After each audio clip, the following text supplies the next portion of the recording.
All right. Hello. Welcome back to another week, another stream, another day, another time, another place.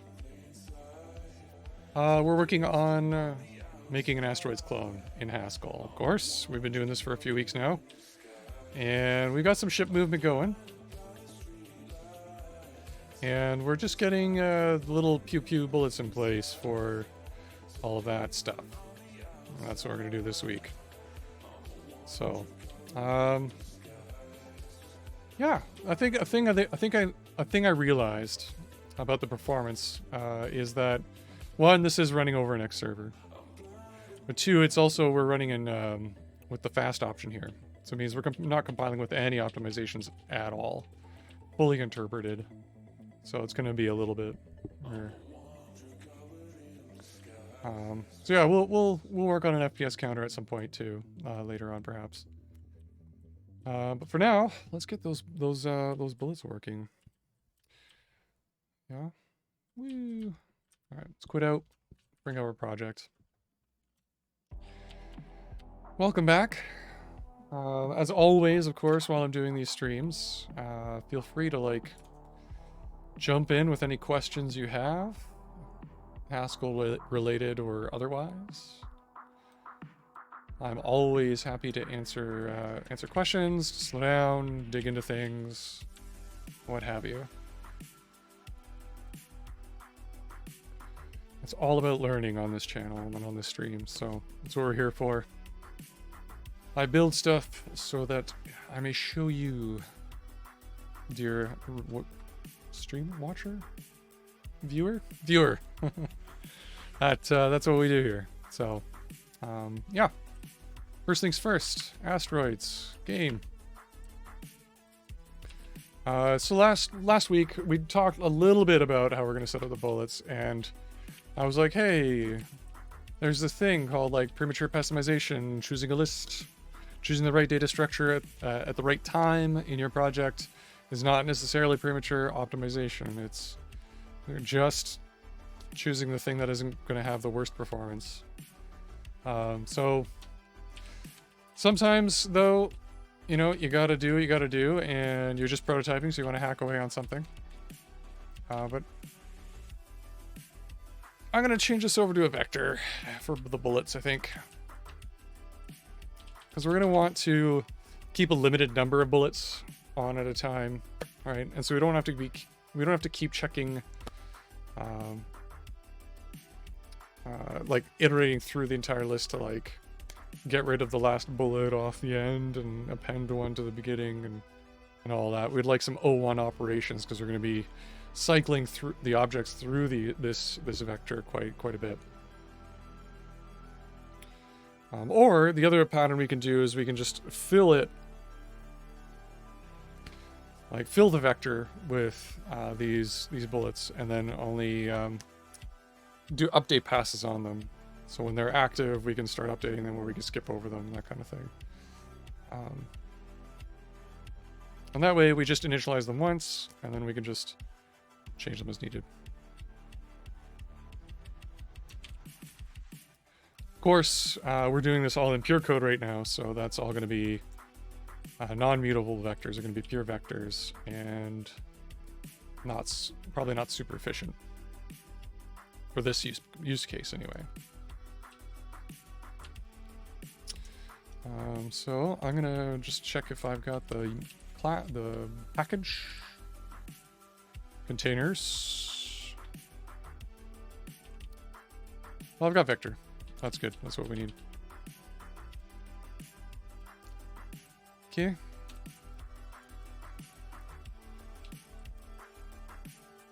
Okay, because I've got storable vectors.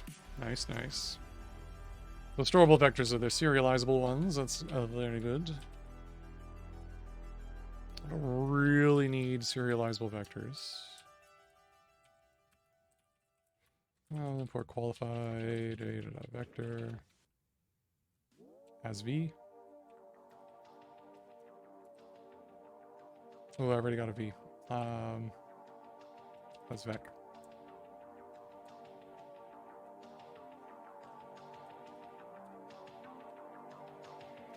And I should probably type that properly. There we go.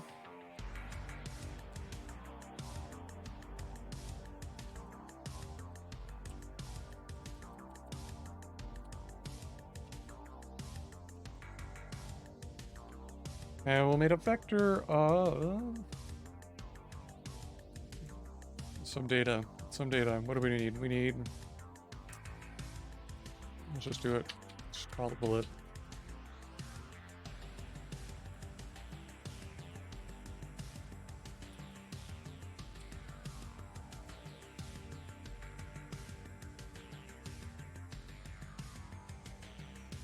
What is a bullet?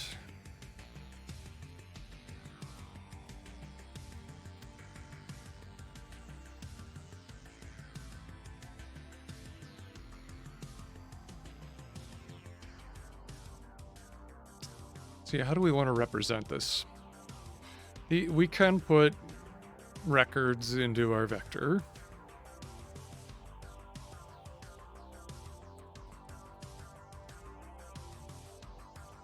Right? And we could have a bullet position. So v2 of floats. We could have the bullet speed active.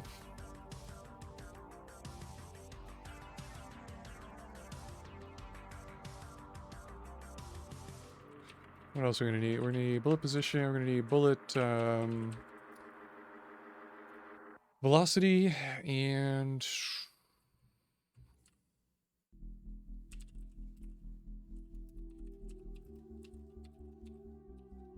let's write this out full. Why not? Bullet position, bullet velocity, bullet active. And then, yeah, so when it's active, that means like we're gonna be updating the bullet and moving it and stuff. When it's not active, we're gonna skip it, and we're not gonna render it.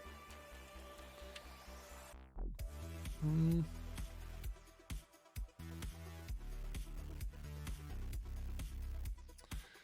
think that's good enough for now.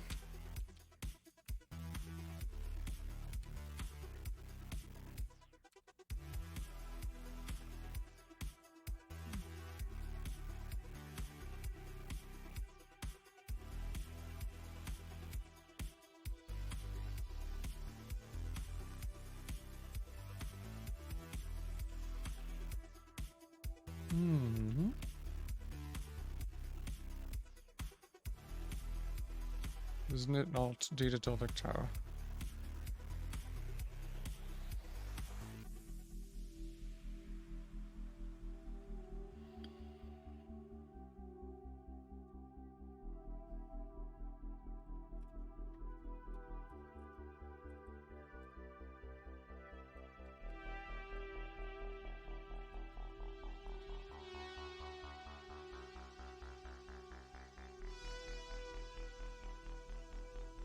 Yeah, whatever. Let's just use a storable vector. It's not that big a deal. For now. Hopefully they're the same APIs. If we want to switch it out later for reasons, we can.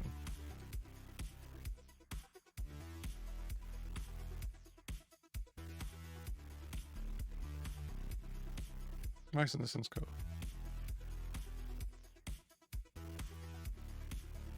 Oh, that's the constructor, not the type.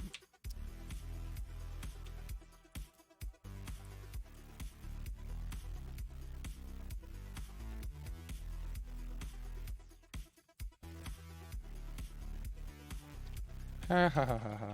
Okay, sorry, that was me being silly. Okay, I was looking at the wrong thing. We can start it off with empty.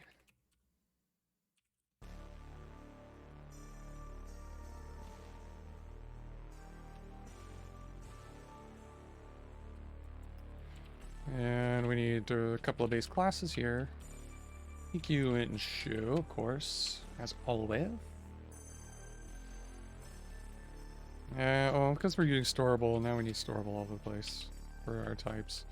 We're not actually going to be implementing that, so let me do what let me fix a thing I got wrong the first time.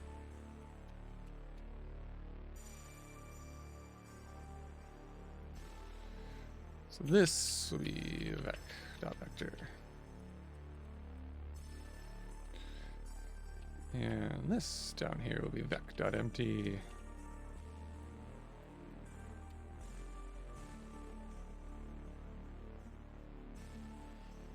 Okay.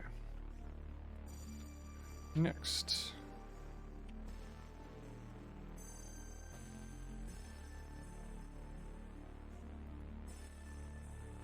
Okay, we implemented some of the bullet stuff, that's right.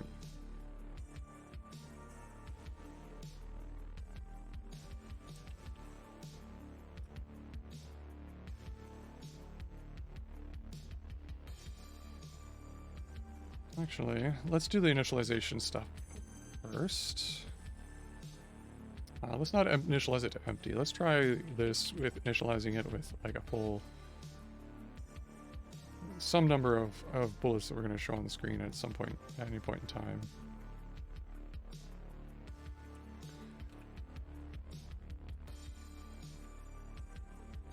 So I believe data vector has some constructor functions for initializing stuff. So we replicate length of a given value at each position. That would be perfect.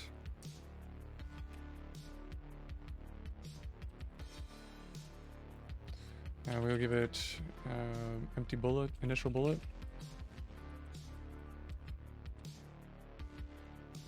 And we have to implement imminent bullet, so let's do that. Init bullet. Switch to bullet. And this is the one we'll just use for initializing it inactive. Let's pull it over like this. Yeah, we'll do position. We can just put it wherever.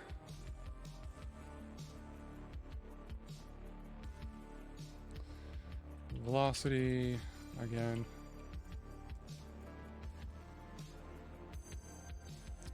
Bullet active false.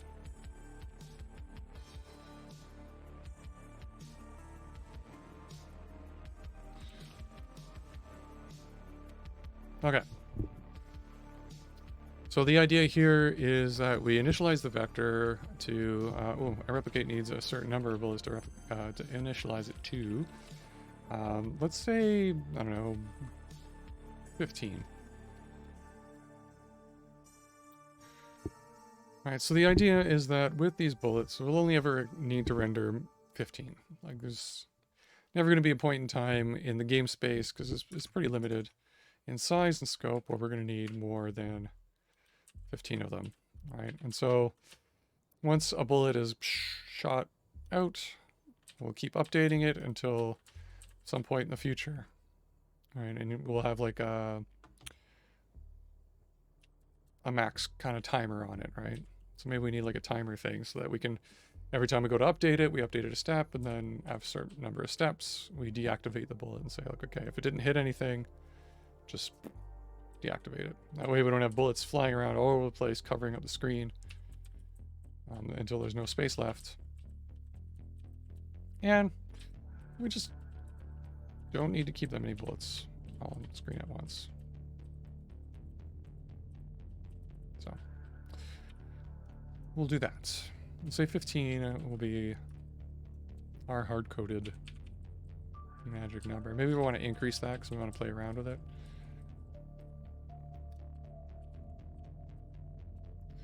I also could put like a constant somewhere.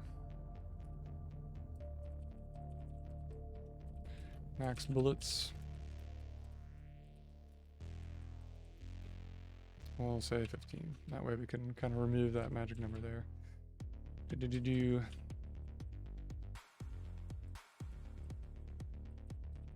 Max bullets. Bang.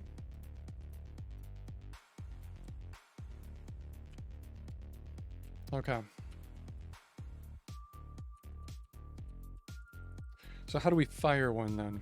So right, if the key down, this logic is all fine. All right, button state fire, game button state, and bullet timer is 0. So then we want to activate a new bullet. All right. So we'll activate the next bullet in place, and we'll initialize it to the place that it needs to be at. So the rotation, well, we need to set the rotation on, so we need a bullet rotation, but we'll need to set the bullet's rotation, its position, its initial position, and its velocity vector. And then from there, we'll just keep updating it until it runs out of time.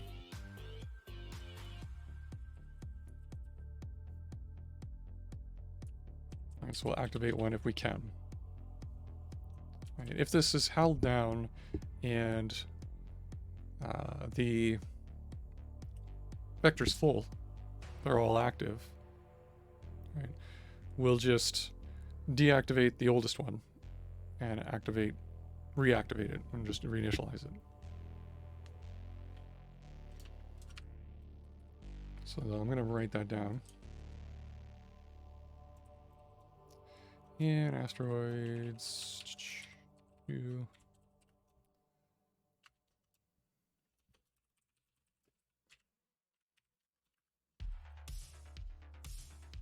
And so we need to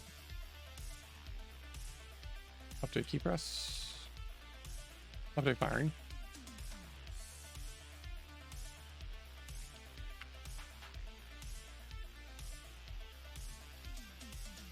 And we need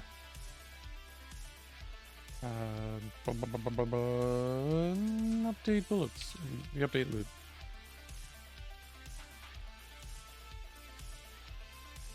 Update active, we'll call it. There.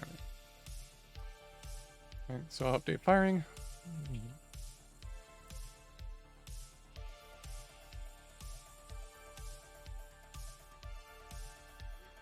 When it's pressed and we're ready to fire, find the oldest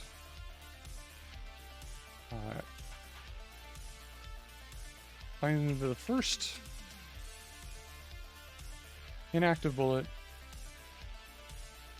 or the oldest, and initialize it to fire.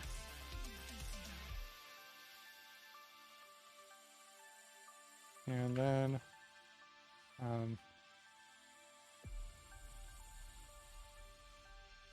yeah, that's it. That's all we have to do. On this one, we just have to iterate the active bullets and update their positions. Or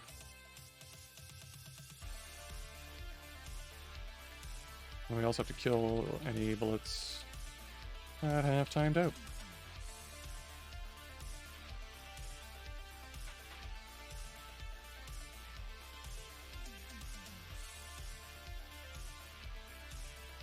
Okay, so let's add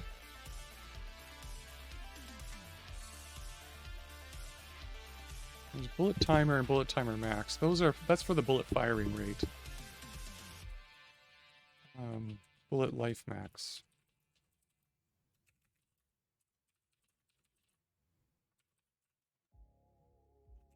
Lifetime max. That could be an integer. No problem.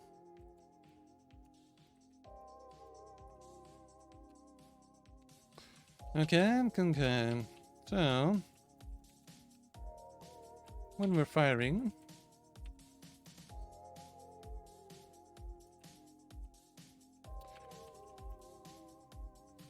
really, leave the game state bullets as is. Just here.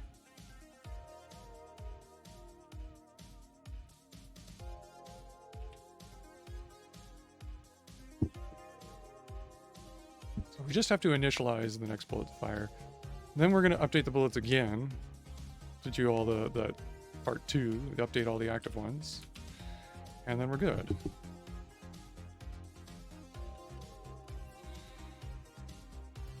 Okay, so we'll do this. We'll create a new function for this fire bullet.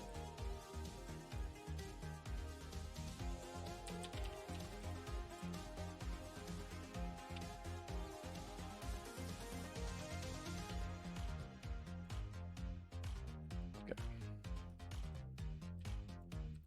Go back up to our bullet code and we'll write it up there.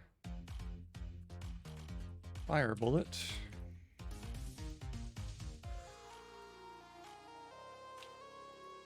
This takes a vector of bullets. We're going to need more data, actually. We're going to need a position.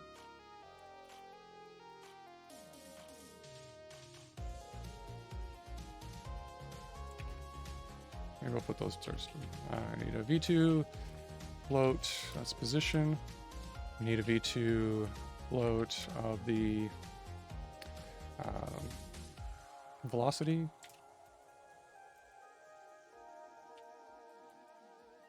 I think that's roughly what we need. Fire bullet. It should be roughly the same math as our... yeah, we're just going to move it along a straight line.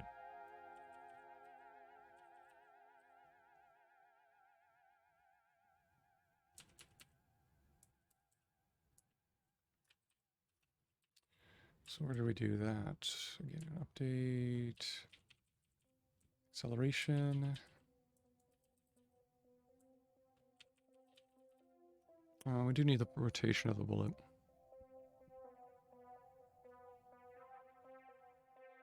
No. Yeah, we just need the velocity and a delta.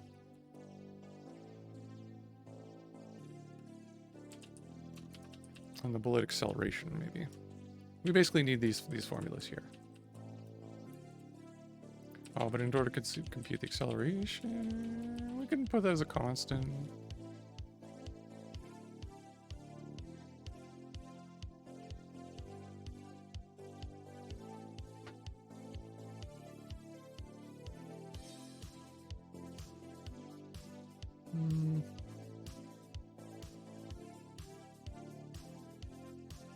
So it's got to be a little bit faster than the player, of course, the player ship.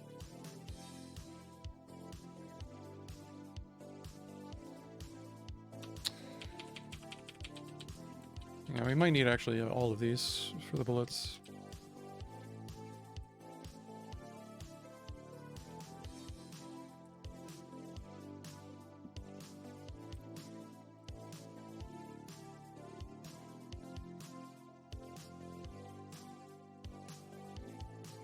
And acceleration.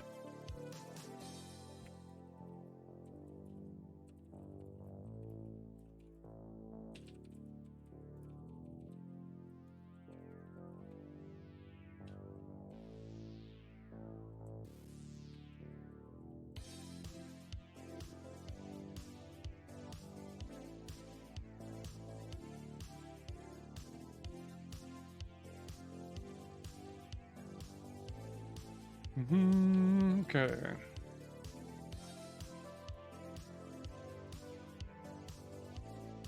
So all of these, when we go to fire the bullet, are going to be based off of the player's ship. We might increase the magnitude of the acceleration, just so the bullet fires a little faster than the ship.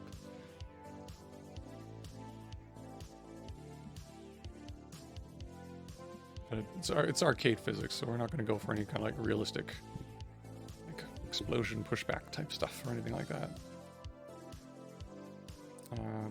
So we'll give it as the player rotation, game state, player rotation.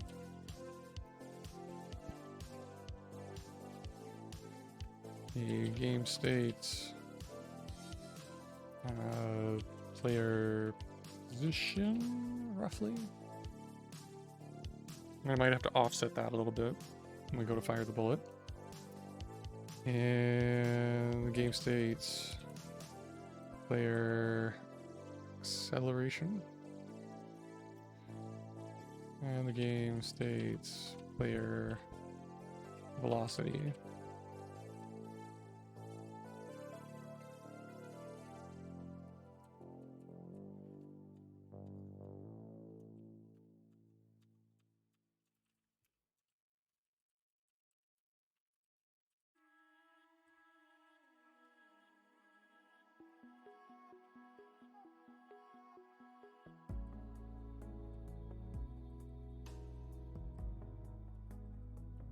Float.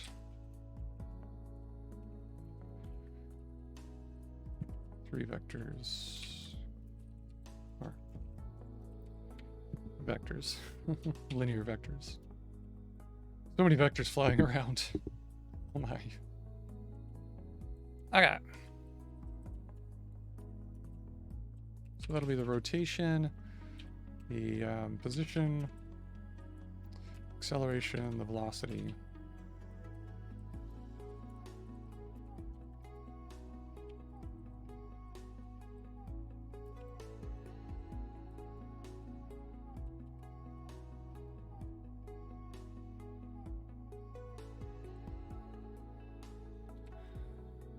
Rotations, float, V2, V2, V2. Oh, vector bullets. Yeah, that should. What's that? I probably just got the arguments wrong. Yeah.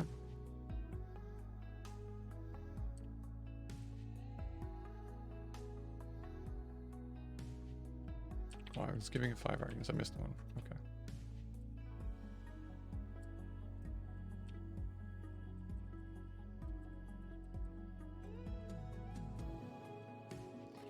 The vector, a bullet.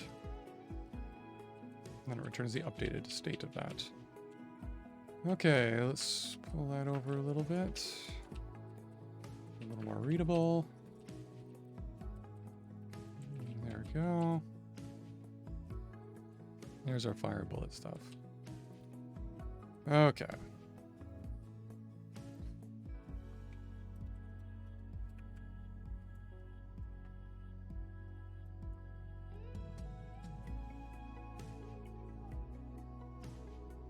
So in fire bullet, we just have to initialize one of the bullets. Right? That's kind of our first thing. So we have to find the first uninitialized bullet that we can in the vector and adjust it.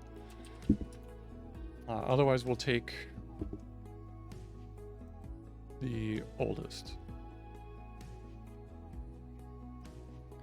So look at our vector library for adjust, is it? Update.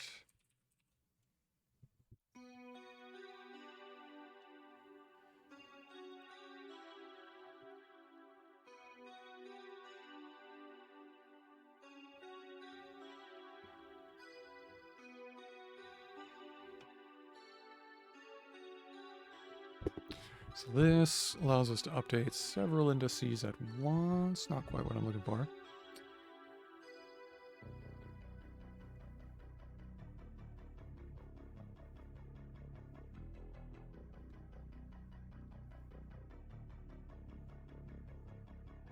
We need to...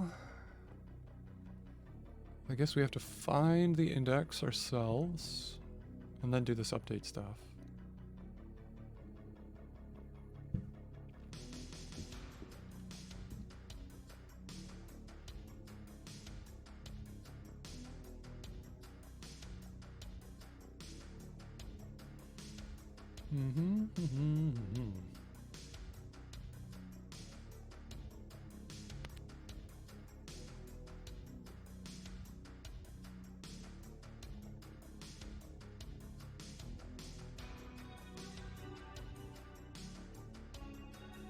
Modifying vectors, bulk, relations, predictions of types.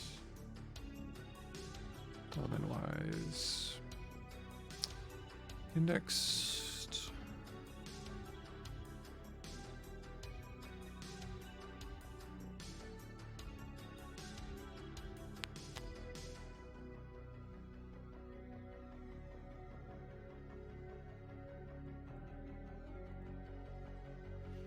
Okay, map maybe might work.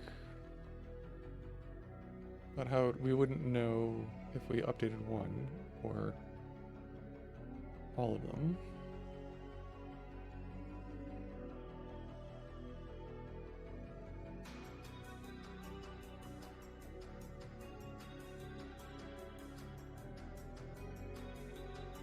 I guess we have to search the index. Which means we're going to have to iterate through it ON worst case, but usually it'll be much less than that because we're only 15 elements, so not a biggie.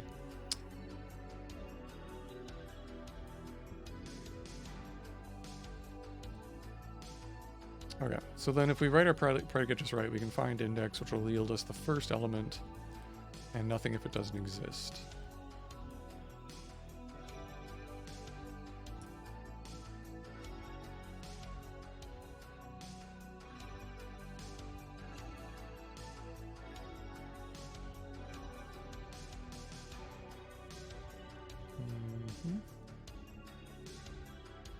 Oh, an element index just uses EQ, which we'll want to find index because we'll need that function there, I think so. So we have two cases to handle. Either, well, the first one's an inactive. The first inactive. So we should probably case match on that. Vec.find index.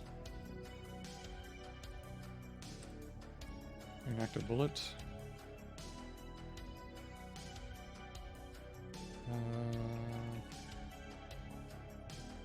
Is it A to bool? Yeah, so not bullet active.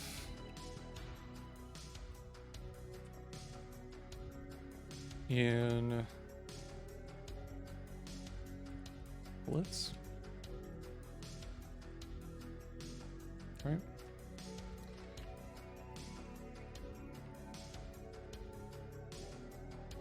Nothing. And just X, we find it.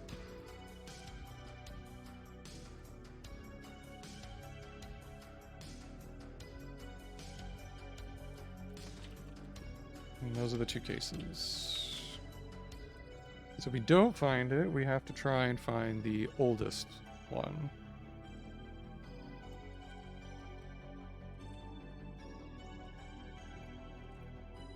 So we'll call it bullet countdown, and that'll be an int.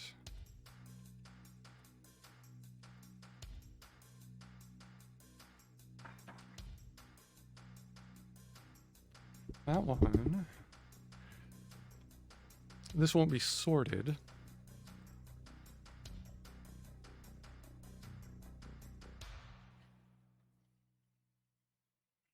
So it's gonna suck. But again, it's a small list. So we used a different data structure. Instead of a vector, we used like a deck or something like that, a doubly linked list.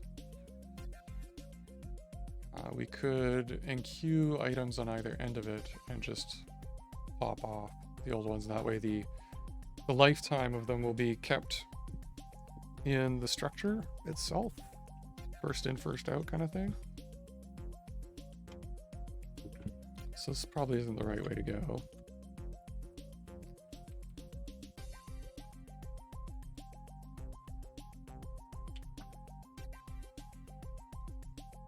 Just data structure wise. So now keep most of what we've written so far. Let's try and change this out from back. So, fortunately, I think Haskell has a library for decks.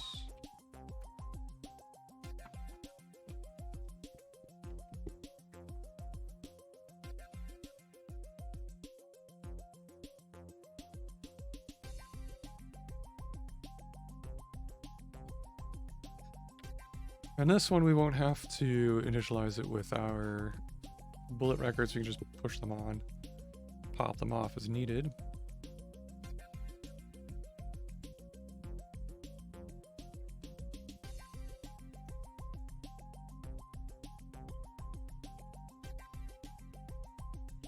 I was thinking, like, it's kind of an odd, might be somewhat of an odd use case for a ring buffer. We're only gonna have a limited number of them, right? We just add a new one onto the ring buffer and just overwrite the last one. And then we just have to iterate over the ring buffer to update them as they go. But we do eventually have to pop them all off. Everyone has had too much of now. From megacities like Central So to the vast let's try lands. DQ Nobody wants more of it. How it used to feel is what the people want. package. Remember it offers us exactly that. Retros. Remembered treasures of the forgotten past.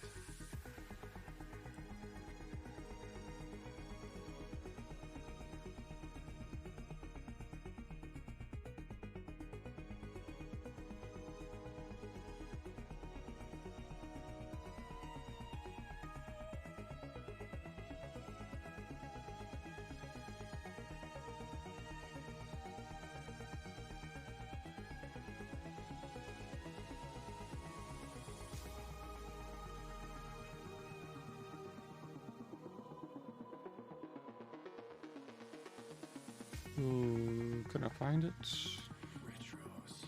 Oh, it's just deck district. Treasures of the forgotten past.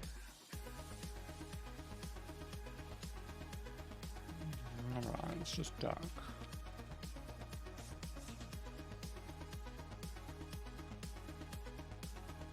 Okay. I'll change it to that.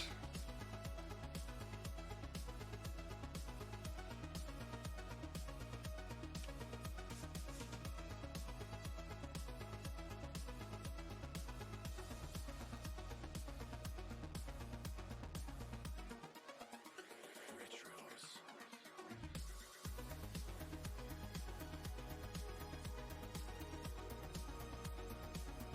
Yeah, I still have to fix this one. What do we have for initialization? From lazy to lazy, cons, knock, reverse, blah blah blah. Init.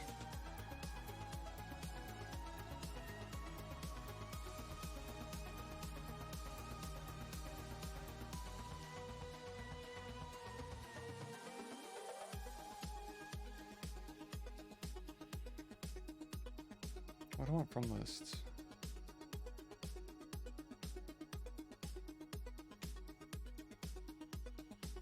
No, let's just check if it's empty. What? Everyone has had too much of now. From megacities like Central to the vast and Where? desolate How do you? lands. What? Nobody wants more of it.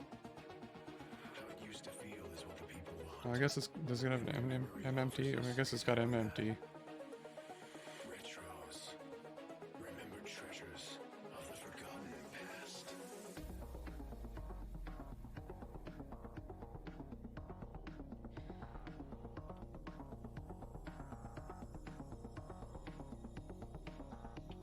It's redundant.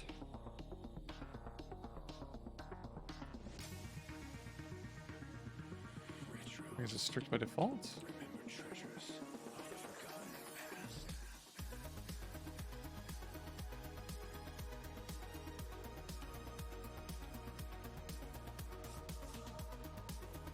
Weird.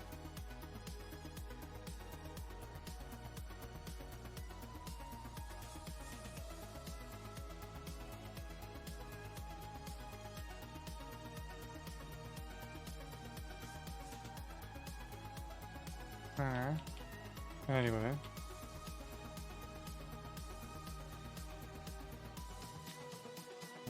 So let's set up our bullet, I guess.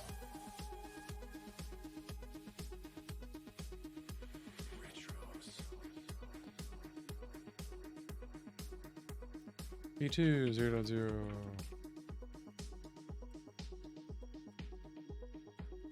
Yeah, let's put the zeros in there. Whatever.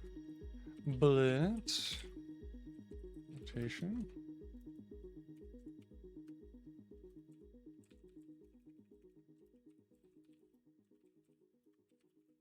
And countdown. Initialize 0.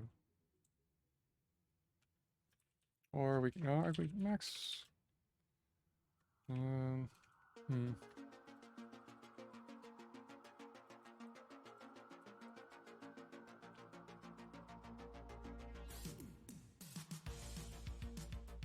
don't need this anymore. No. This is just a bullet constructor. We'll just use the bullet constructor. Yeah.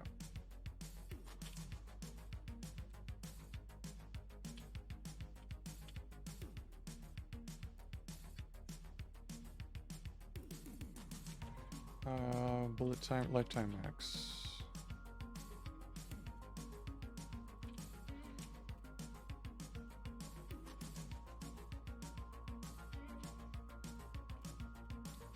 Yeah, we'll say initially like, I don't know, 50 ticks. Why not? Okay, so there's our deck implementation now. So now in order to fire a bullet, we're gonna check. We're gonna construct our bullet from the parameters that we're given, and we're gonna add it to our deck. And if our deck is above the max bullets length, then we'll DQ the last one off.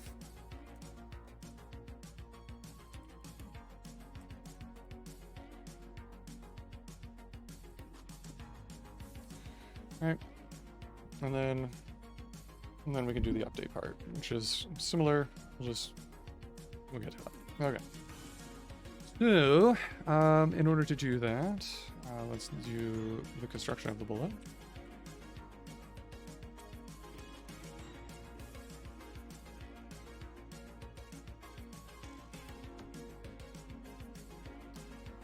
All right, bullet position is going to be the position vector that we were given. And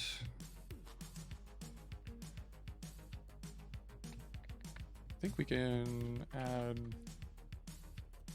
a ton to it to make it look like it's along that vector just a little bit further ahead, so it's just in front of the ship when it fires.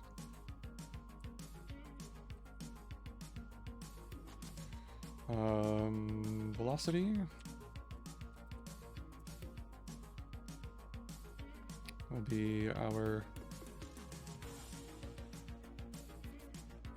I'll just name these, they're all the same, but yeah, position. I'm going to order these in the same order that I have them defined in, just so I can keep track of things, I guess, something. Anyway.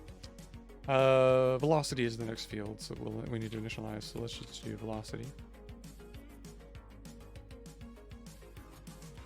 Bullet acceleration. And bullet rotation. I gave rotation first, that's kind of odd.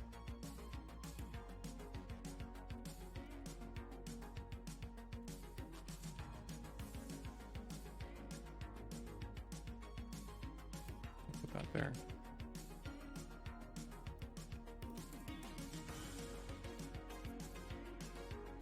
And we'll initialize the countdown to,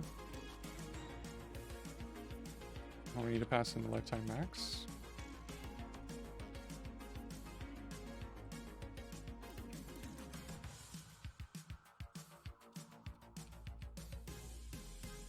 Or it can be count up.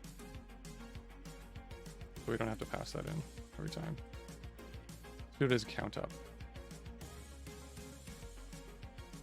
So we'll call it bull, instead of count down, we'll call it, I don't know, ticks, bullet ticks.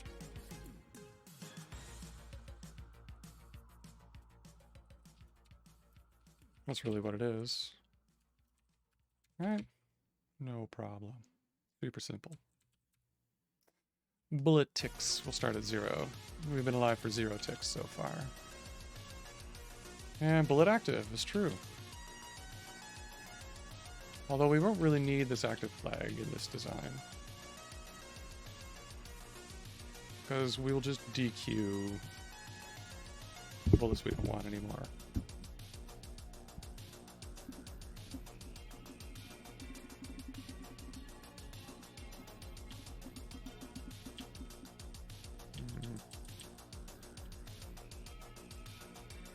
Yeah, I don't think we're going to use it. Take it out.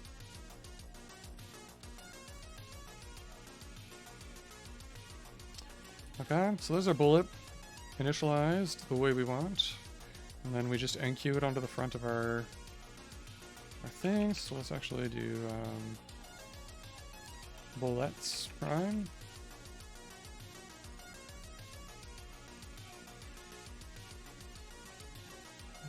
Deck. Cons. That's good.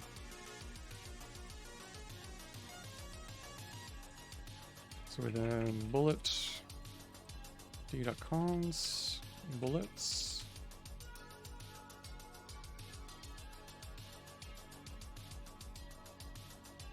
And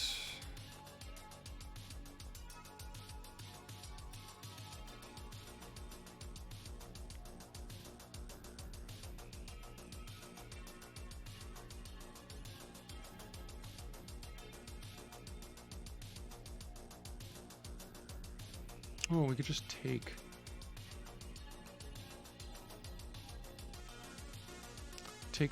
goes from takes from the front, so it leaves only the specified amount of first elements.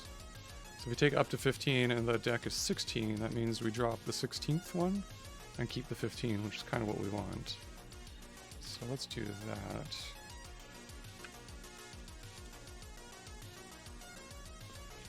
In d dot take max bullets and bullets prime.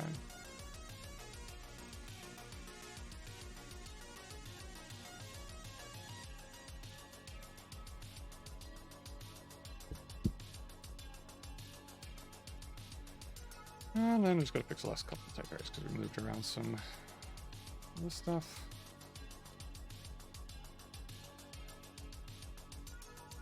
There we go.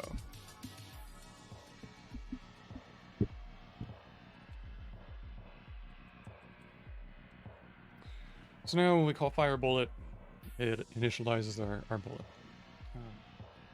Now that should check off our first bit there. So if we're not currently firing, we just leave it the same. We just update them, the ones that exist. So then we need to update the active ones.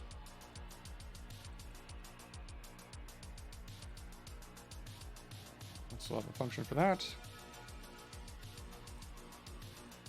Update bullets, which will do that. Okay. So we'll jump back up to where we had fire bullet. We'll have update bullets. Takes the deck of bullet. And just returns the next deck of bullet.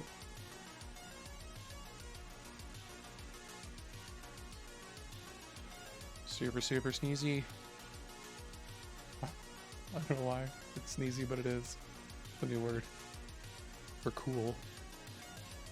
Okay, update bullets. We have a map.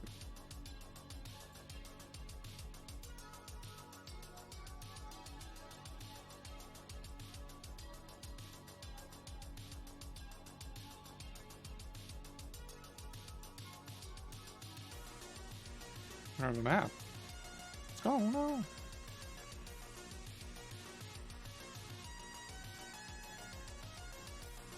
I guess we haven't. Do we have functor? That's good enough.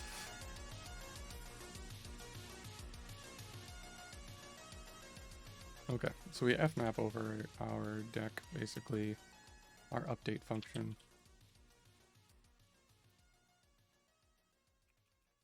We can just write it like this, 0.3. Where update bullet.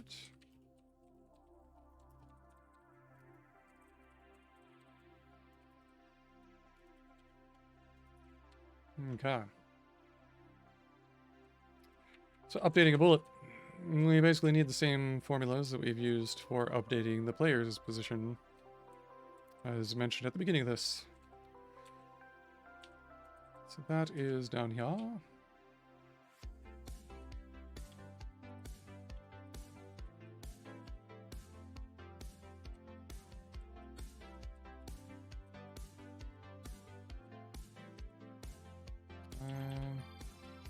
We might not actually need the rotation. We'll just keep the acceleration fixed.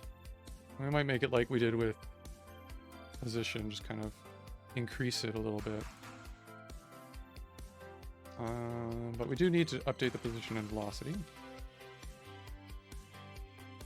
And the ticks. Actually, no, we're just going to update the physics here. Yeah, we'll do another update bullet ticks function in the outer loop, so we're not updating the physics, because that goes a lot faster than the actual like game loop ticks. So we're just integrating the physics here for the bullets. Which I probably should make that a little bit more descriptive in the name, but there we go. So we need these.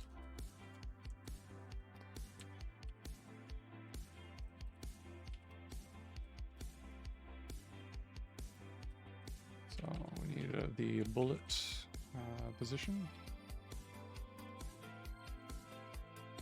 Plus the bullet velocity.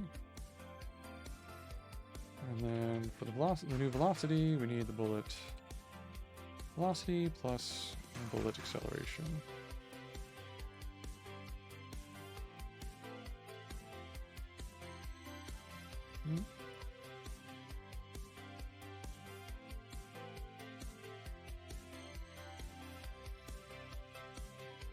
And then we can construct a new bullet from those.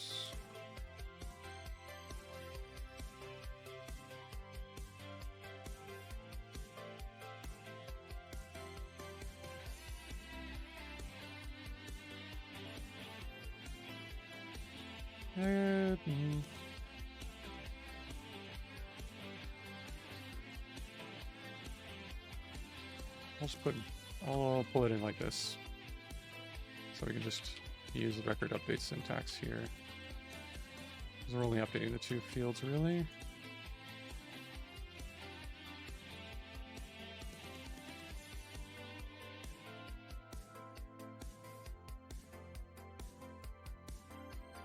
Okay, so that updates their physics positions. That's good. And what else do we need? We actually need to do, we have to kill any bullets.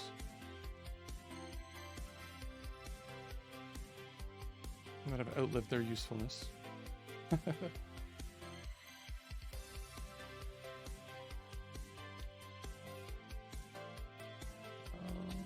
I'm going to convert that to a to-do item here.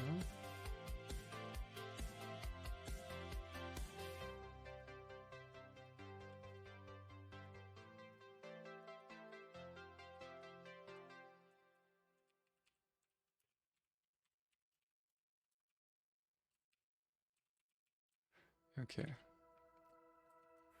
So that updates the physics. Update bullet physics. That's what I'm going to call this.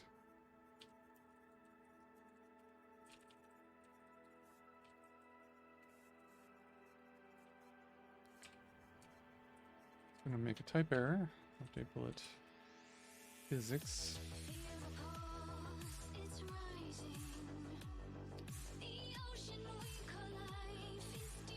And then we need one more part to this, is to kill off any bullets that have timed out. So we'll... How should we do that?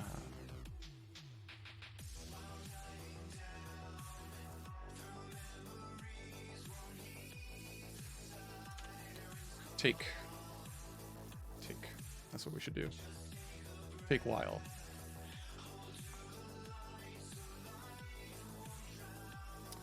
So we'll do it in...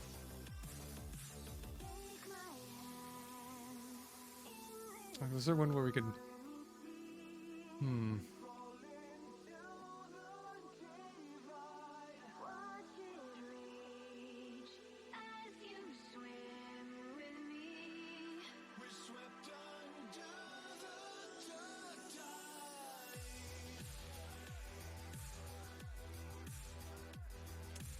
Let's see. So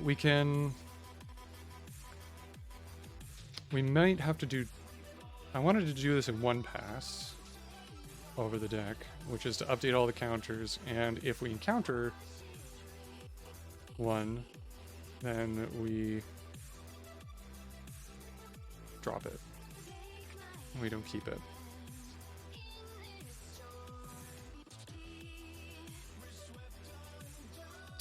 But it doesn't look like we have this ability with decks here. We have Take While, which just is a bool. True or false. Keep it or don't.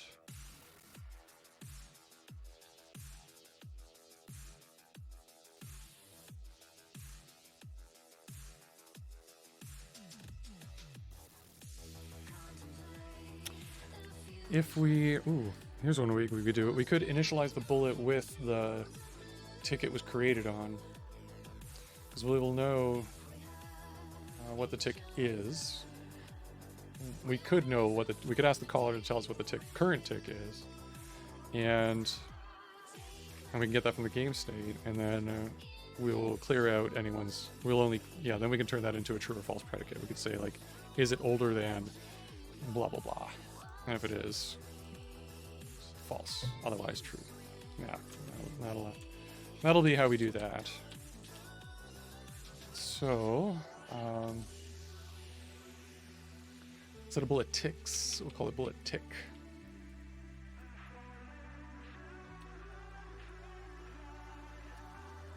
Bullet tick, we'll have to have, when we initialize it here in fire bullet,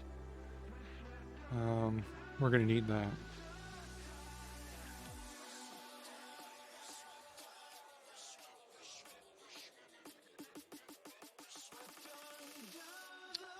So we'll add that here. So when we call this function, we're going to have to tell it to initialize the tick. Let's go fix that.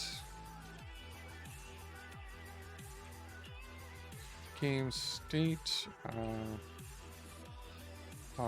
current time, I think.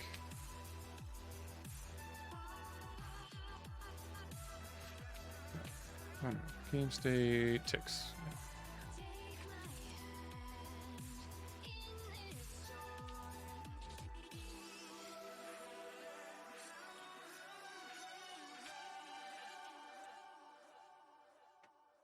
What's the problem with that? Oh, it's a float. Okay.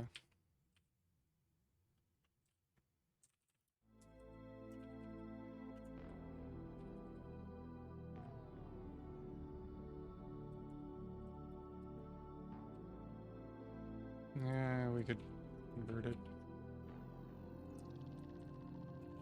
Floor. Truncate.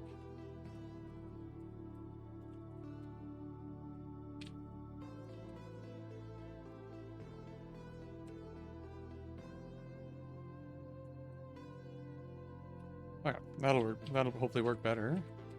And now, when we go to write,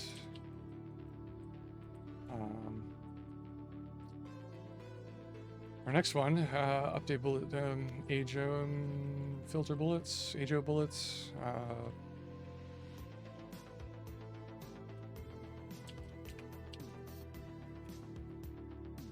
update bullet physics, update bullet age,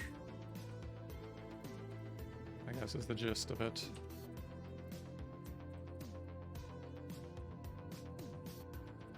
Deck bullet to deck bullet.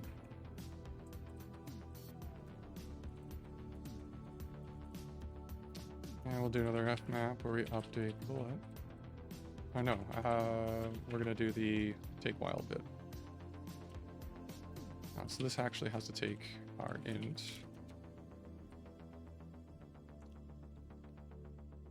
Okay, and then we can do d dot take while.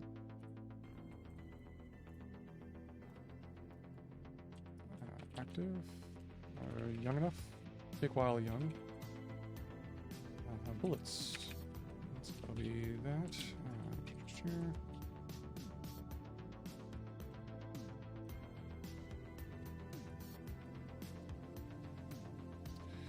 And then we have to define what young means.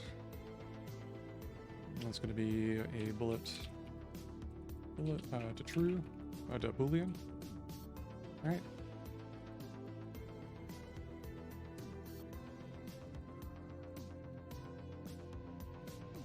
And the equation here is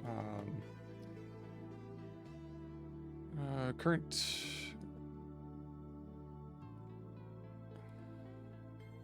ticks, t minus bullet tick. Is that greater than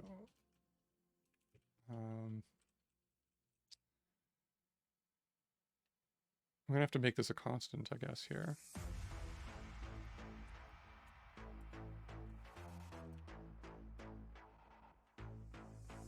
Or we pass it in.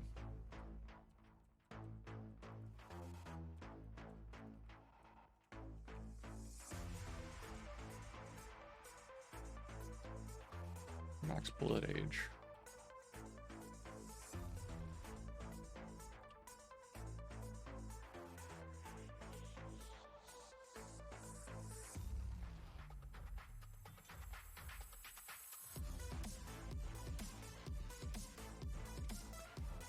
Okay, super sick. Now we just have to call update bullet age in the outer loop after we've done updating all and integrating all the physics. So we've rendered it for this step. And that's fine, and then we'll do it here.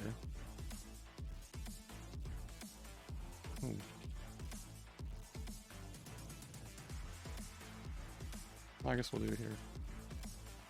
No, that's update. Yeah, so state prime. We'll do it here. After we've rendered.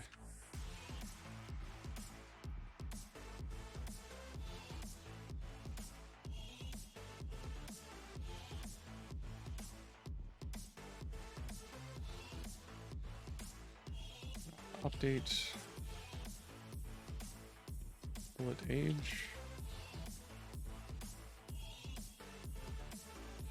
And then we have to pass it the current tick, game state ticks. Pull this over to a little bit. And game state bullet lifetime, age max, and bullets.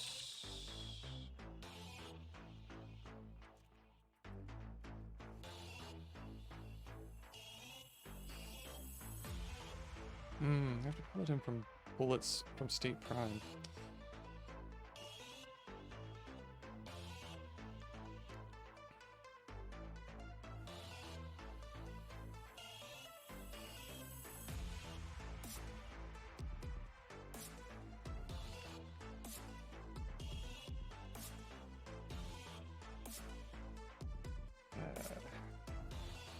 Hang on, I'll put a hole there. Fix that error, age max. Better name than lifetime max.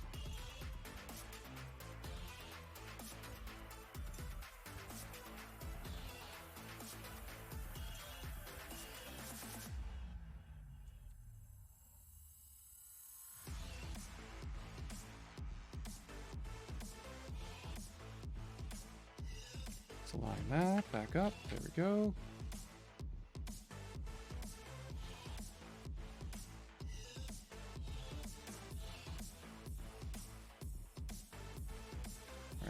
truncate that because it's float.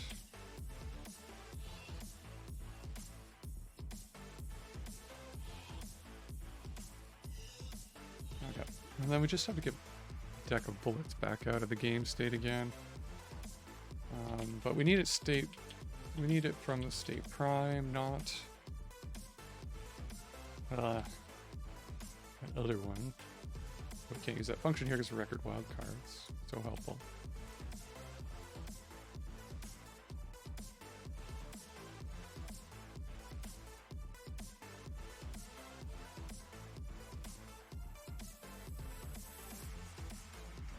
Just gonna put this over here.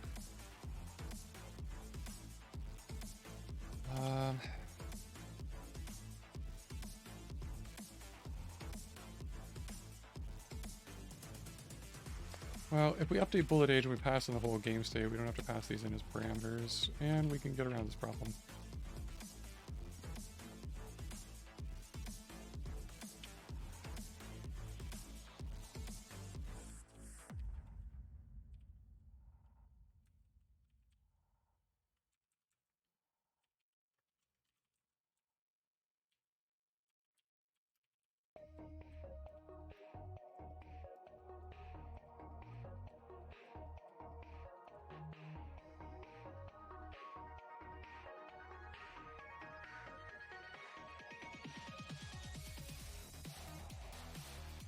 Yeah, let's try that. Update bullet age.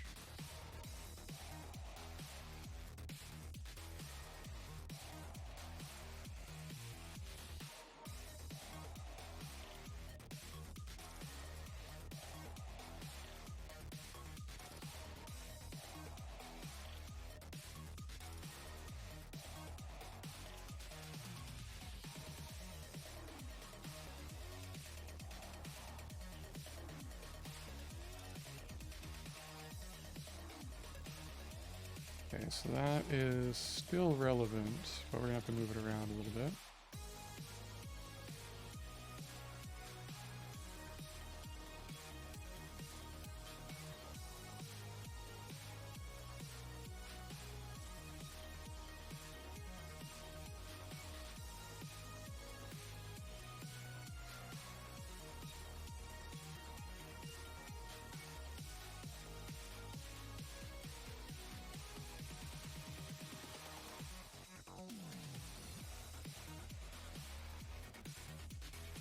T becomes game state ticks state.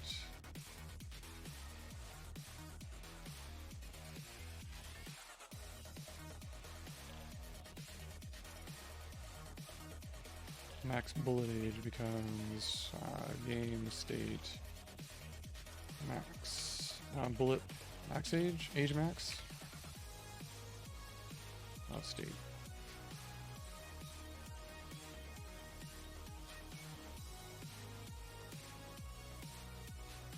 That has to be truncated, so I'll pop that in there.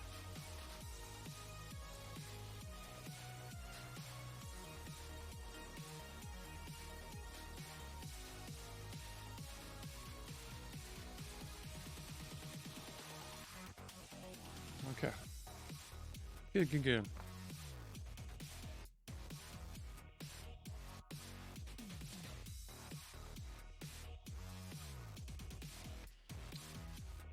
Cool. So that's fine. That will do that. Now we just need to wait.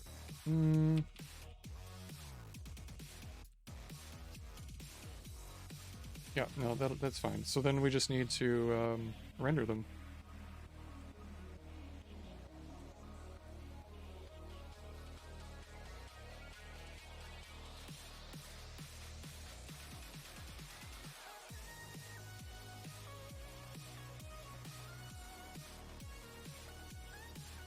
So we'll render bullets.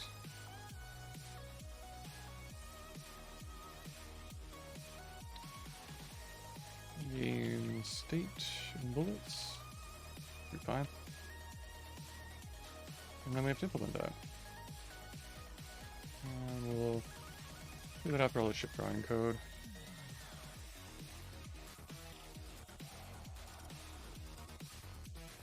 that'll take our deck of bullets. And I guess we have to pass the renderer in. And an IO action.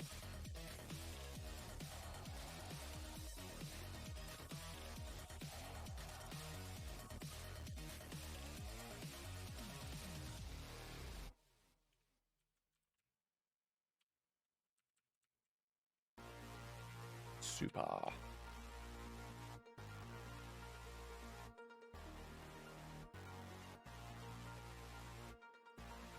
Let's bring those in scope.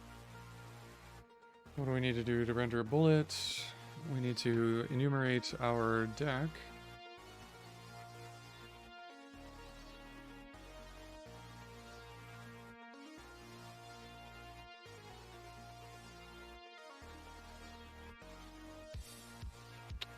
We don't have to do directly through its API. We can traverse over it, or iterate over it, and just do a bunch of things. Control.monad.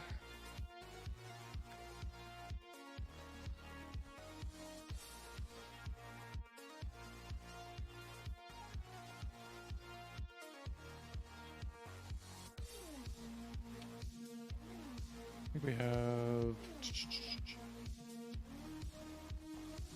iterum.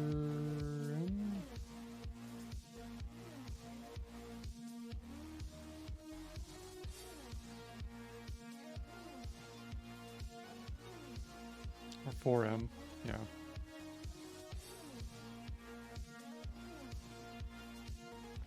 So 4M of bullets. Bullet. Do.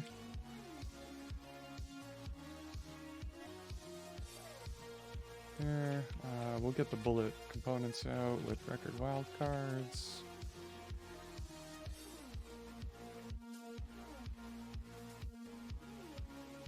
And let's probably do like a.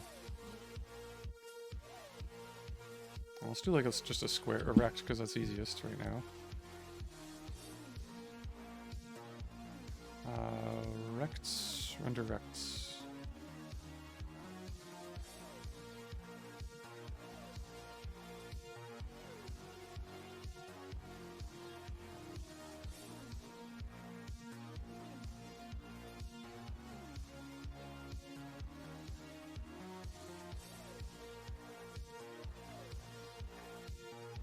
Yeah, draw rects.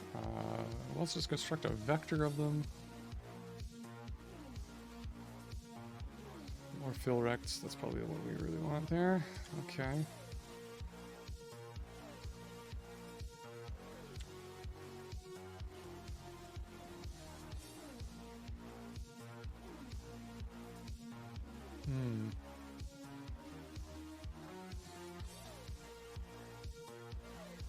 So our deck, we could pass in as a vector.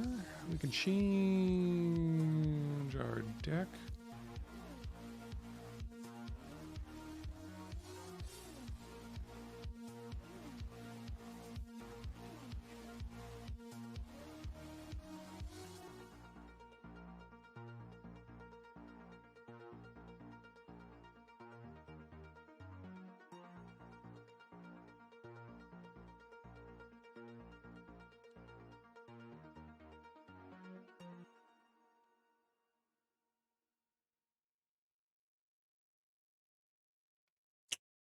Yeah, changing our containers. So jumping to a different container from our deck to a vector.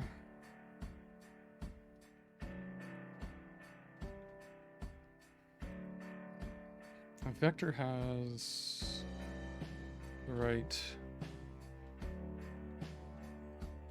thing that'll let us kind of go over any kind of foldable to construct one. That would work.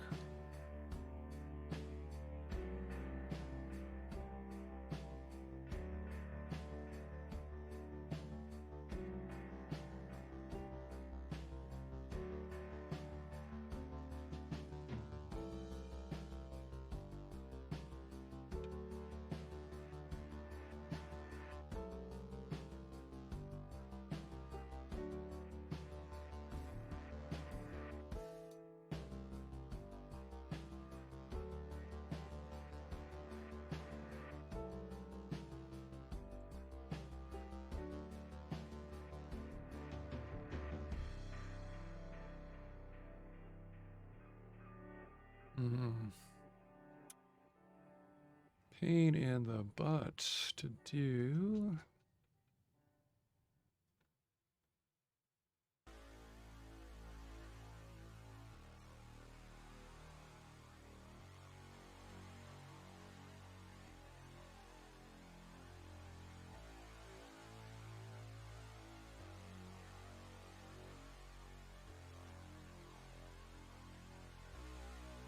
Yeah, ideally,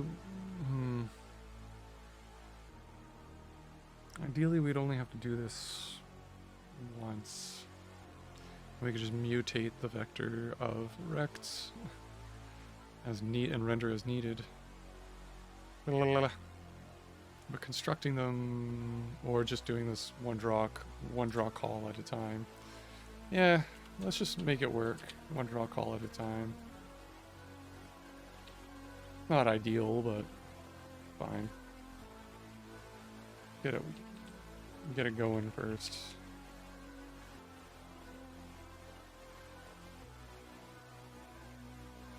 That's wrong syntax. It should be dollar there.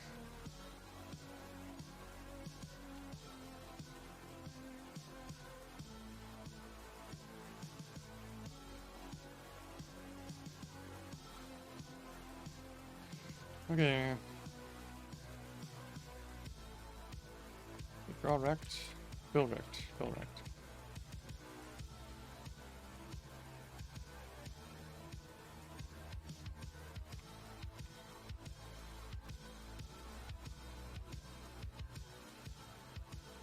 Give it the render and a maybe rectangle scient.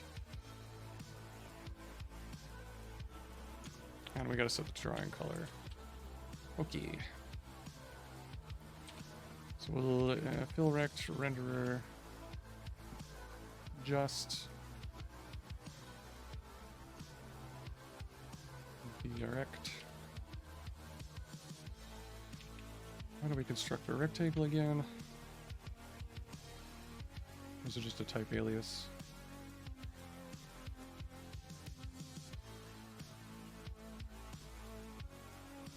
Point v2 p.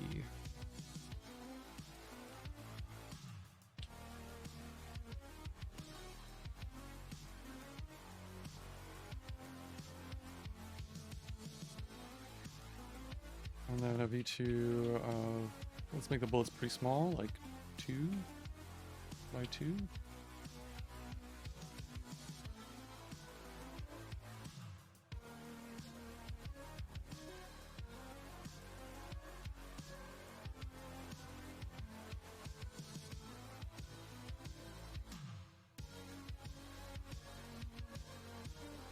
And this will be the bullet position.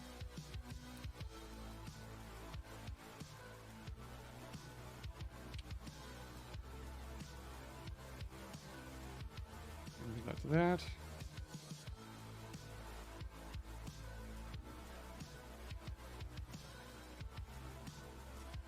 Yeah, I need to add that to there.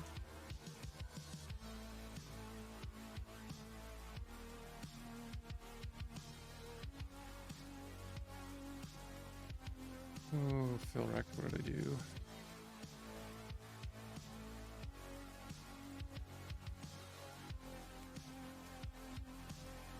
Maybe rectangle scient.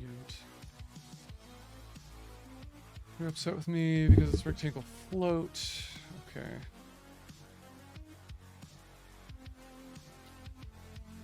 So we need to convert this to a scient.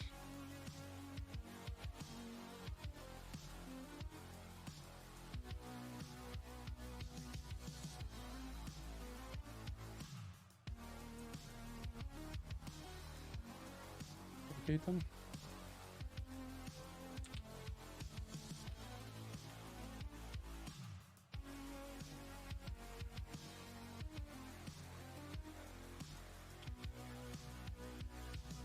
Okay, and just some cleanup here. Redundant do, but that's not going to be redundant for long because we're going to do set fill color, render draw color.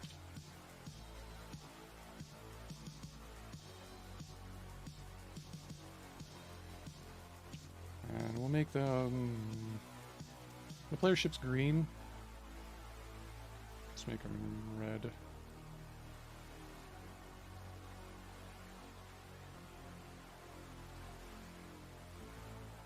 Okay. Combines. Let's see if it works after all of that. Turn around. Hold down our fire button. Oh, it is. You just can't see it because they are moving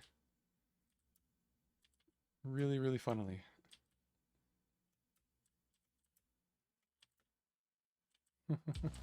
Okay, it's sort of kind of working, but we have some work to do here.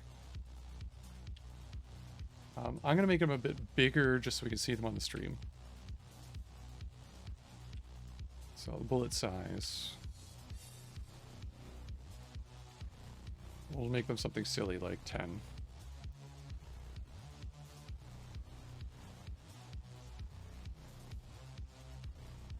That's in the middle of compiling and linking. So you can see it kind of flashing in there.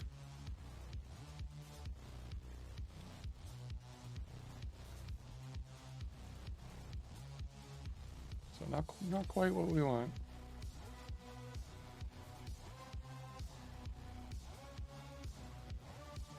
I think we have to count for the player's rotation when we move the initial position of the firing point that we want to make it look like it's coming out of the tip of the ship.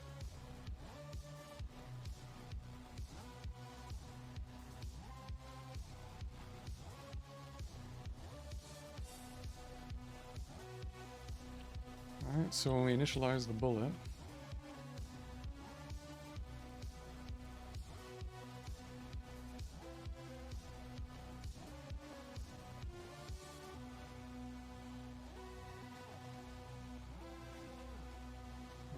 we have to rotate it around this origin, the point we actually want.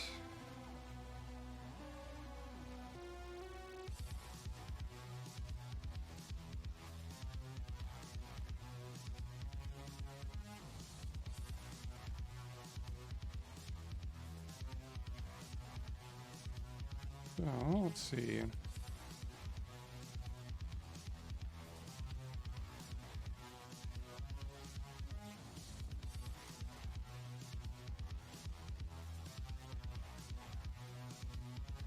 Yeah.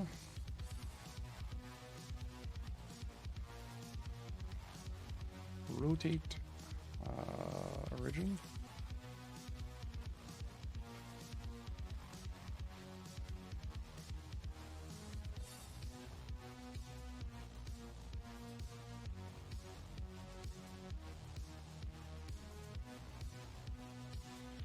Do the C to C nth origin. Origin, the float, and the other point that we want to rotate around.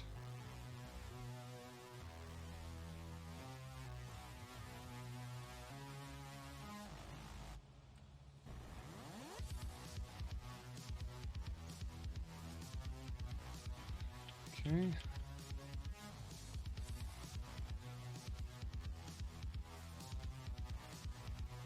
Rotation and pause plus 10.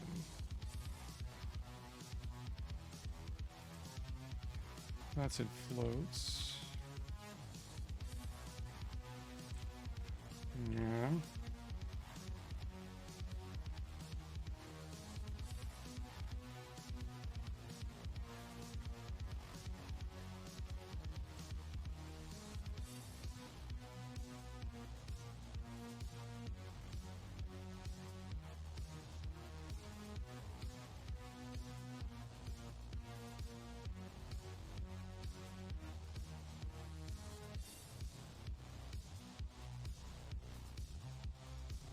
Oh, and then we have to convert that back to a point, a v2 float, because we get back an STL dot point with v2c int.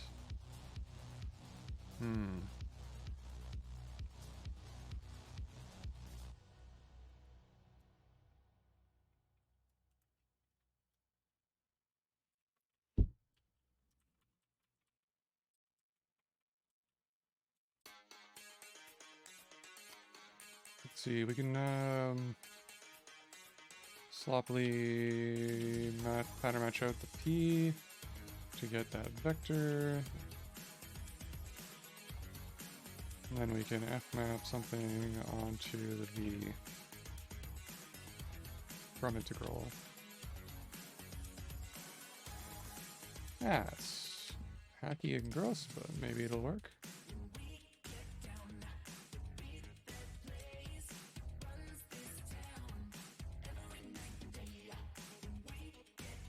Oh, we gotta put some parentheses around this.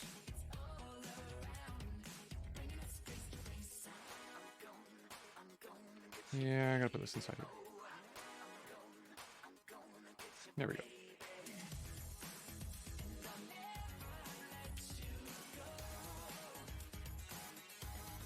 And we have to turn this into a point.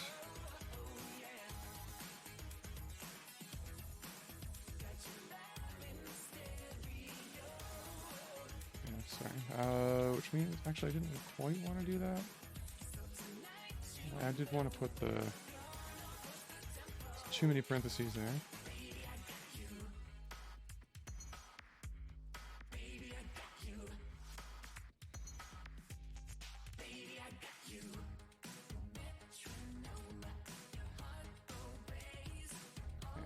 And STL.B.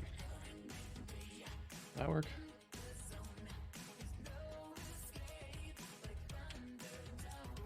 Okay, so we're done the brackets. Got a little happy with the brackets.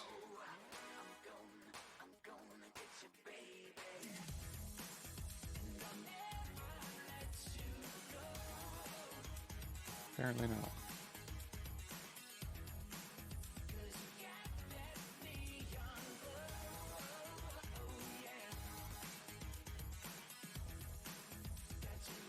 Oh, redundant $sign.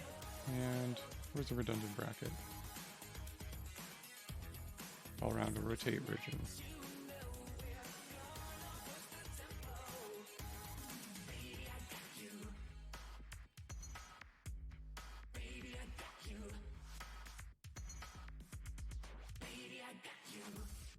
Okay.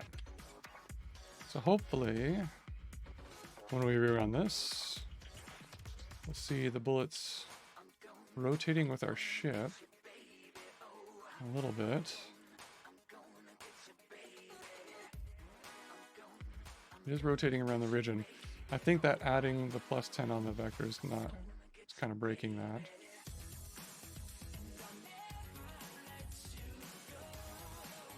But it is rotating around, so that's partially right. It's this part of the term here, this part of the expression, adding 10. So that, the idea there was just to offset the position. But I think maybe we're adding it in the wrong place.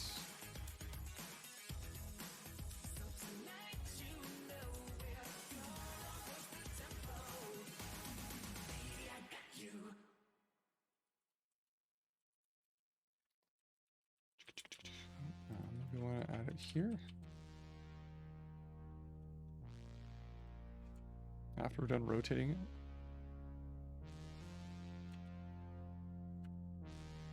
That doesn't make sense, actually.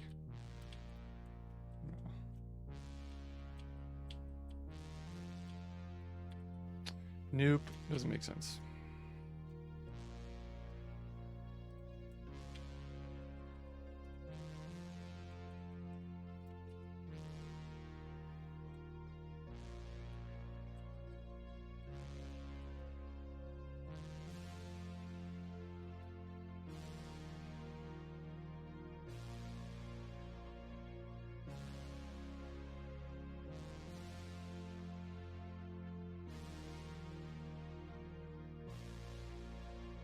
Nope. I got this all wrong, I think. Position. Let's see. We add a vector to it in order to update it. Its next point.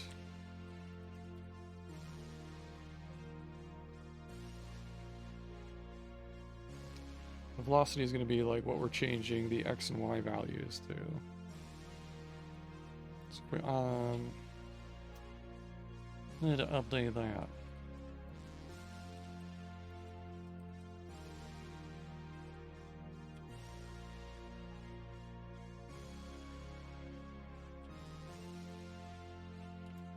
I just plus fell.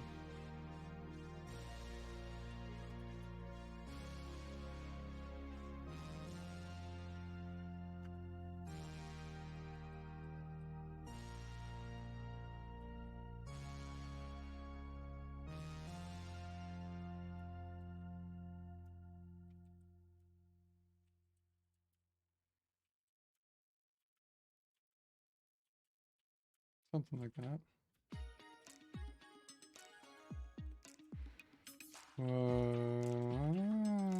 If I do some constant factor.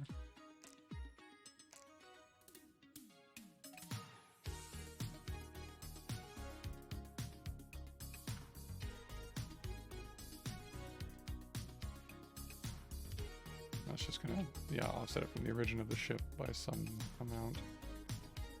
Not quite what I was looking for.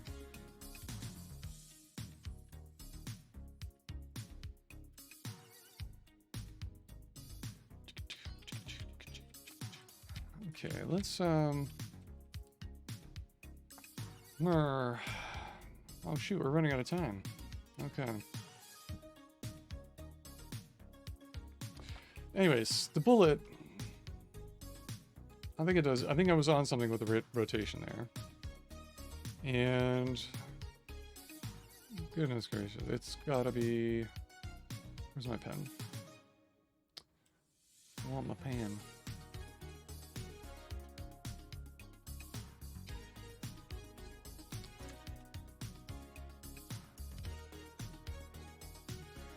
Oh shoot, I can't find my pen now.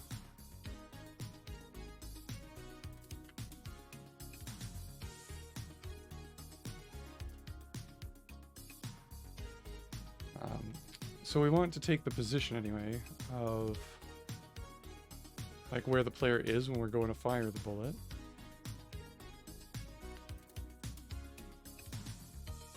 Let's say here. All right, the player has some rotation that they're facing right now. So it's like this way.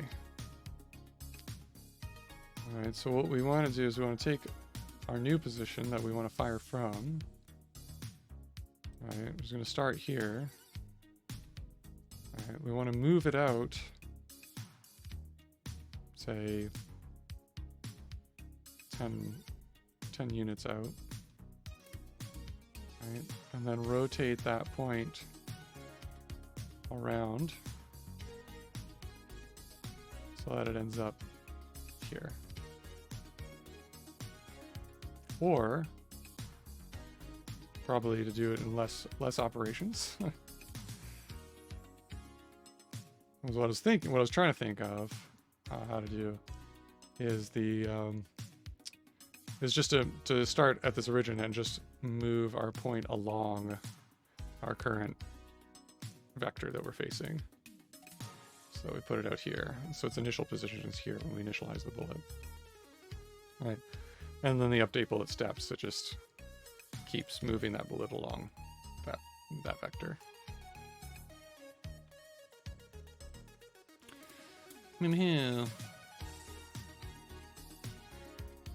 So that's what I need to do. So I just need to figure out the right vector. What is it?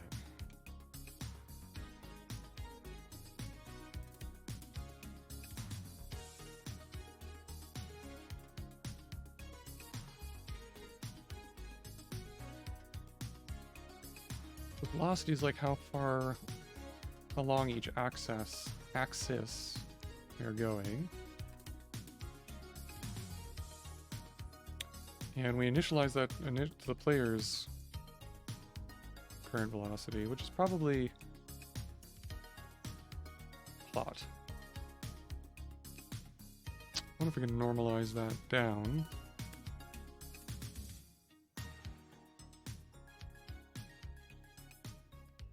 And then we can do this formula here.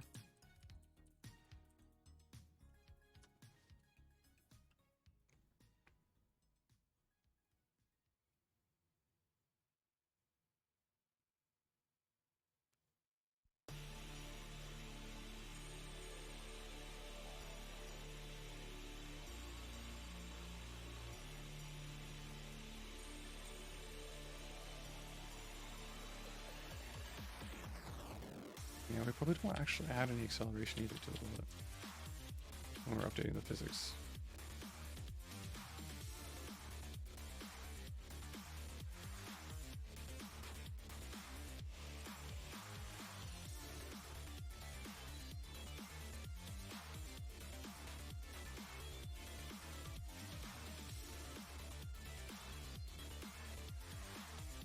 What if we just did position?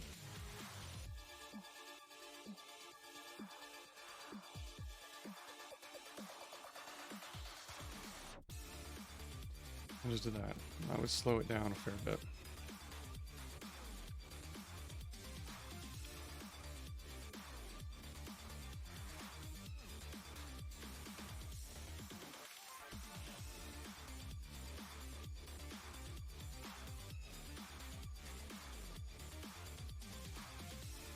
I'm not getting any bullet happy times leaving the ship. They're just flickering off from their start state.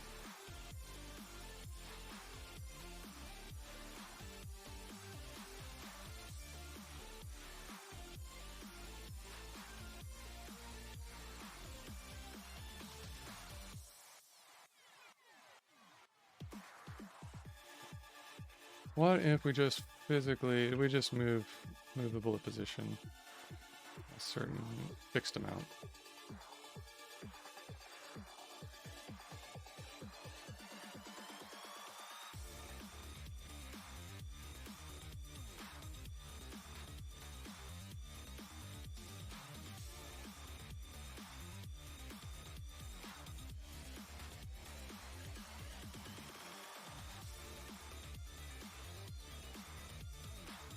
Fire bullet. No, it's not up. Our update loop isn't working really either. Let's see, huh?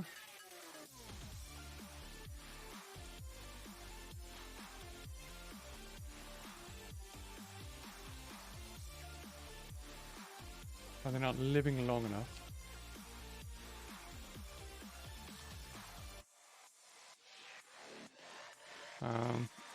Game state ticks.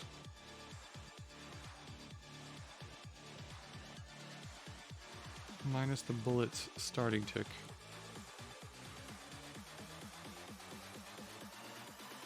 It's always going to be bigger.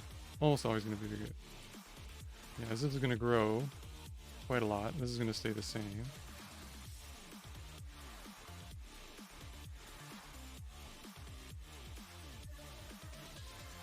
And this is a function where we want to keep it. So I think maybe we need to flip this around.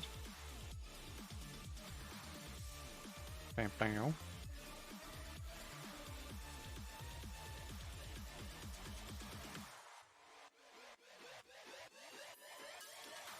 Yeah, where'd the game go? There we go. Yeah. Okay, there we go. Now the bullets are updating. Woohoo! That's cool. Okay, so they are moving on like on our fixed vector. So that was kind of what was happening there. Good thing I found that. Looks like they are aging out too. I could just leave them be. Super.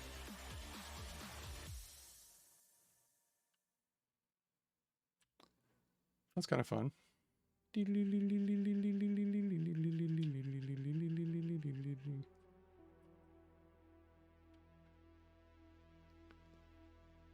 Cool.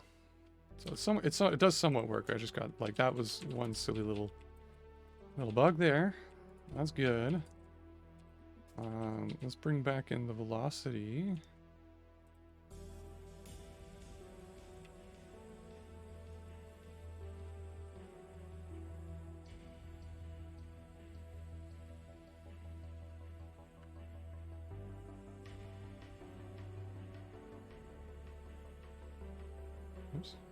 Still got the fixed acceleration. Or velocity.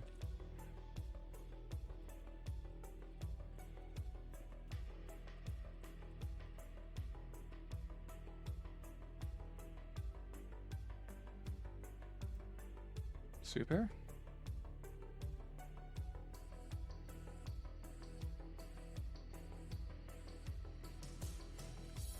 Let's see. Pew pew pew. Woohoo!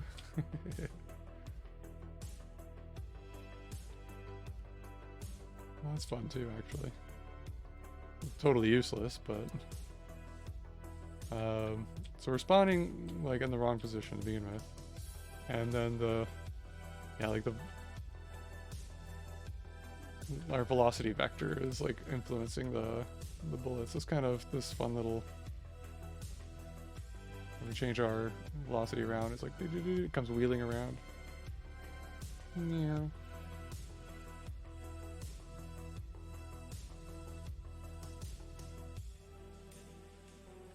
And we'll eventually line up with our vector as we go that way, which is not what we want, really.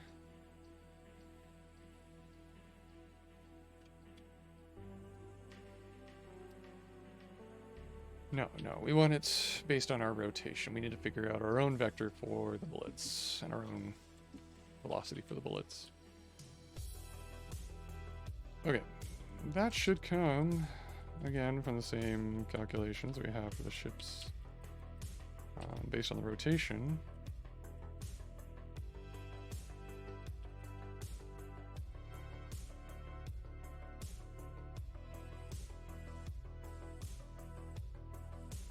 This formula here.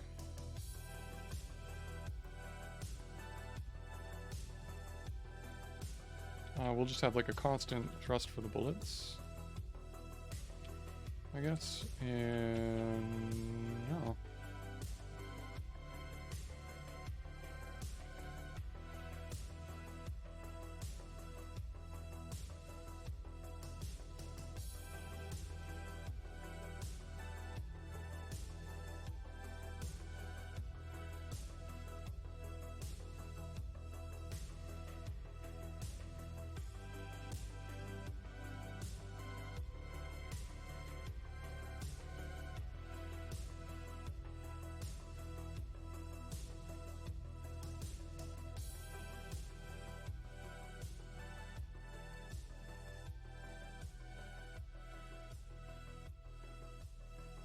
One thing I want to mess around with here, I'm just going to try putting the acceleration directly on at the position. Forget the velocity for now.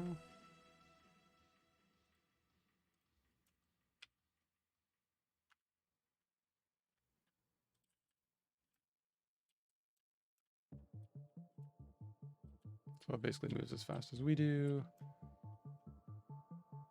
Not in the right direction, though. So I think the bullets just need to have like a fixed speed.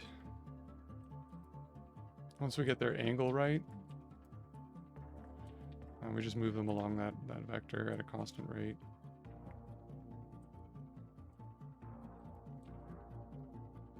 Kind of, maybe it could influence them by a little bit by the acceleration of the ship, but this is kind of hypnotic. Well, we got part of bullets working. We just have to get the physics of bullets working properly. So there we go. I'm gonna take this out and this out. Leave it where it is. It's not perfect, but it should compile. Kinda works, and next week we'll fix that.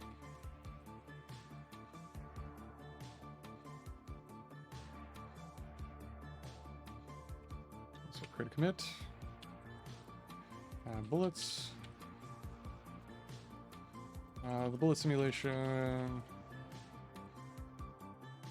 is imperfect. Need to fix the physics. Fix the physics.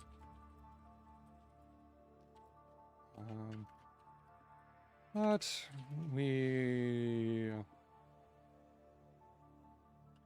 fire at the right rate. And we decay the bullets. And have a maximum number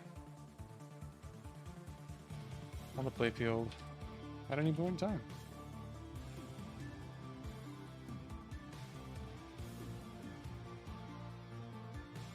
Okay, cool. So there we go. Let's knock off that to do. We'll have to add a new one for the physics.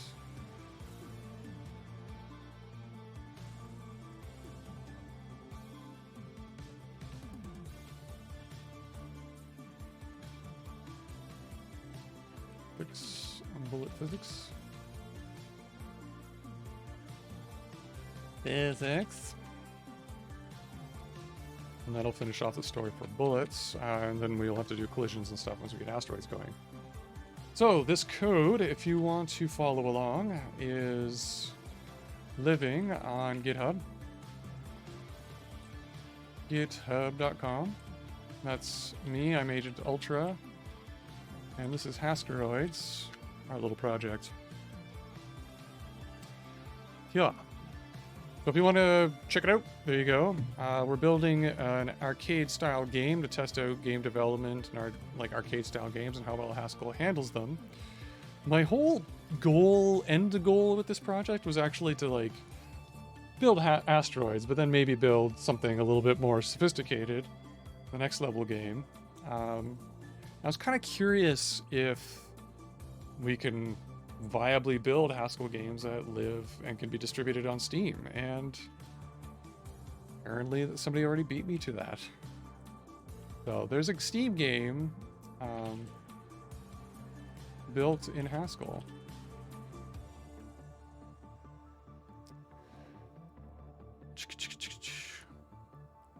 Defect process, which I thought was super dope. That's really cool. Right. They released the full source code to the game. You can check it out on Steam if you actually want to buy it. The source code doesn't come with the assets and stuff. That's pretty normal for when game companies and developers open source game code. And dang, it's super cool. So it's viable. All right. I'm not sure, let's look at the Steam page for this.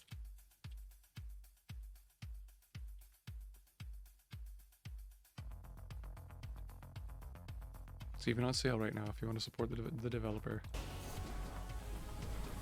I'll turn off the music here.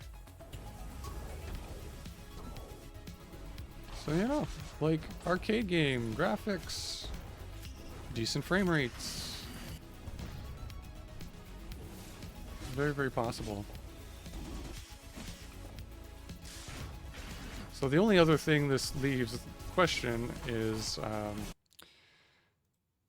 as a game developer, an indie game developer, right? If you wanted to make a game in Haskell, would you be able to get your game onto other platforms other than PC? Looks like this probably supports, I'd imagine, Windows and Linux and maybe Mac.